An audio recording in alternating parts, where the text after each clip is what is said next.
আসসালামু আলাইকুম।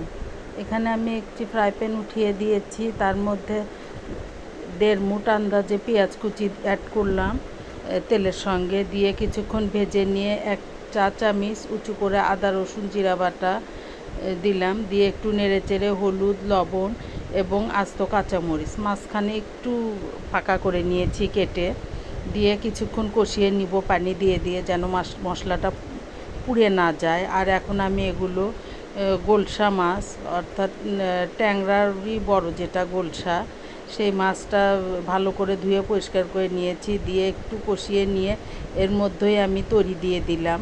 তরি দিয়ে পাতলা ঝোল করব। কিছুক্ষণ আমি এরকম নেড়েচেড়ে কষিয়ে নিব।